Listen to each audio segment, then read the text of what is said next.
yun o mga kabrando, at areho pupunta tayo ngayon ng Laurel para bisitahin lang uli kung kamusta na ang tulay.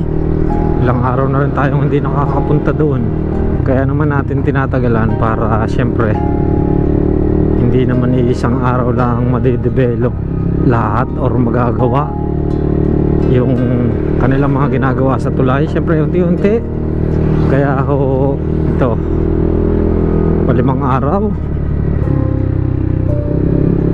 bago ulit tayo pupunta mga kabrando, halos isang linggo. Kinabitan na din ng poste. Ang tagal nang sarado ng Alphamart, hindi na ho sila nagbubukas dahil nga siguro wala pang kuryente. Naapektuhan yung poste ho doon kaya nilagyan ng panibago.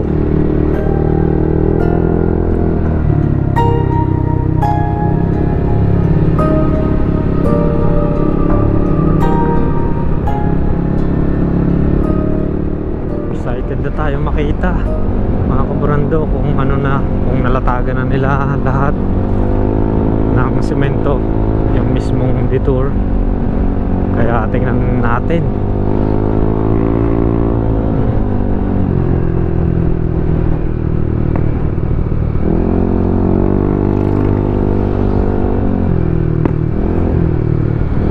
Namumutok ang ating tambutso. Tinanggal na kaya nila yung sign? Nandoon pa rin, close, temporary close pa rin kaya ito. Tingnan natin mga kabrando. Traffic advisory.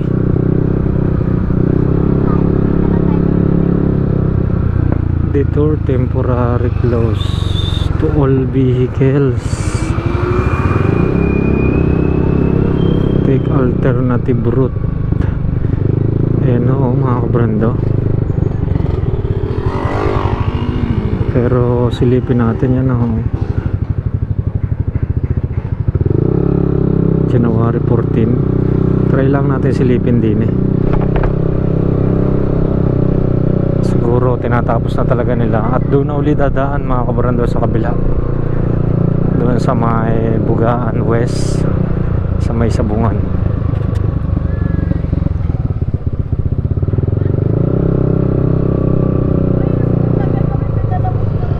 Bawal na, bawal.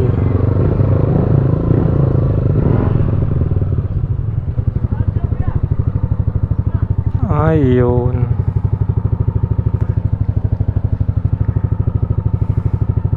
I-park lang natin na rin saglit din Tingnan natin, maglakad tayo papunta doon mga kabrando.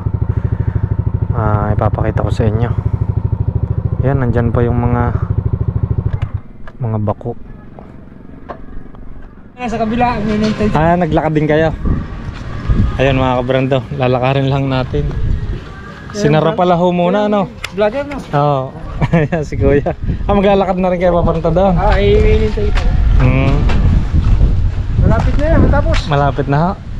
Yun, tingnan natin mga kabrando din Ayan no, may harang, bawal pang pumasok ang mga sasakyan, kaya iniwanan natin doon ng motor.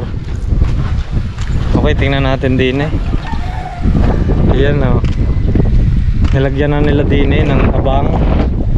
Ayan no, nilagyan na nila ng abang din aring kabilang side para mabuhusan. Nandito pa yung mga bako, nilagyan na nila. Tapos dito siguro dito muna pansamantala, sa mga susunod dito muna dadaan pansamantala yung mga sasakyan. Malapit na palang matapos. Yun, may buhos na pala. Ayan, may mga buhos na pala.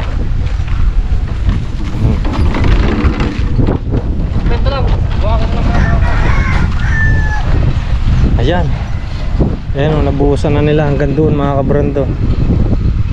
Dati nung huli natin punta, hindi pa yung nabubuhusan hanggang doon, pati yung kabila.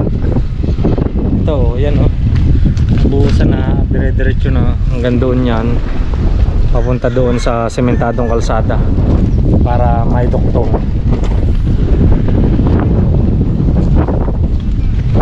Tapos na, kaunti na lang.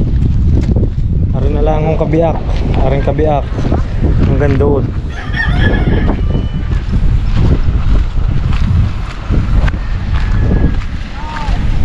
Ayun, nakakatuwa mga kabrando at konti na lang. Sementado na. Yan no. Kita nyo no. Bagong semento pa na rin, dinuktong. Ayan no, dinuktong hanggang doon.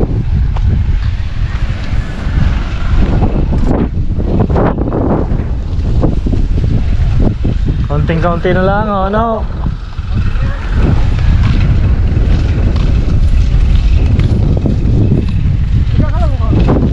Lainis oh. Doon. May kilala ko kayo doon? Oo, tiga latag ako. Ah, sa Latag ka kayo? Sino hong mga Yung kakilala niyo sa Lainis? May kakilala kayo? ay sa Caloocan. Sa Caloocan? Oo, mga pinsan ho namin, mga tsuhin. Ano yun ko yung tiga naman, Sampalok. Ah, Sampalok ho. Yung Marquesis din. Halos ka mag-anakan din ho namin sa Sampalok. Retired Air Force. Ah.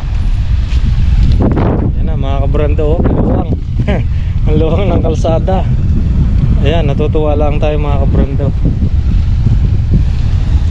Pwedeng daanan kaso yung mga maglalakad kahit motor or bike bawal din eh. Ayan oh. Mga lakad.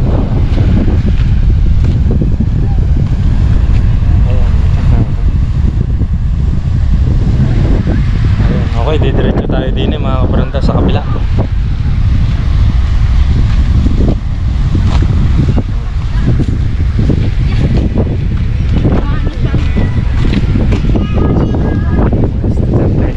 Kuya.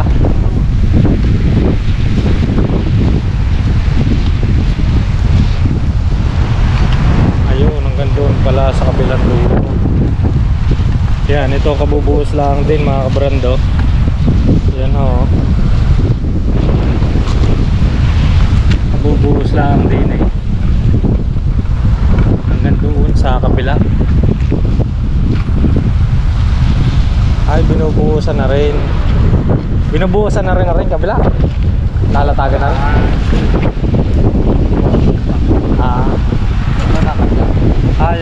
Yun pala unahin.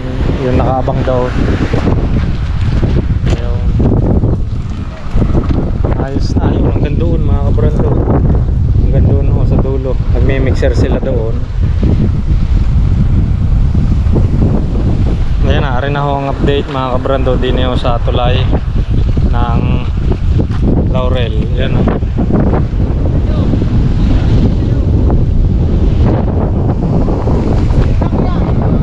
Ayan, din mga kabrando. Parang lumakas din ang tubig. Yan no, parang tumaas.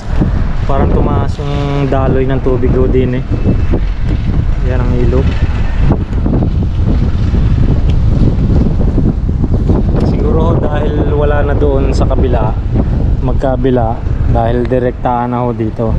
Kaya ho, dire-diretso ang agos ng tubig. Kaya yan, tumaas at mas mabilis ang agos ng tubig. Kunting-kunti na lang. Lakas ng agos.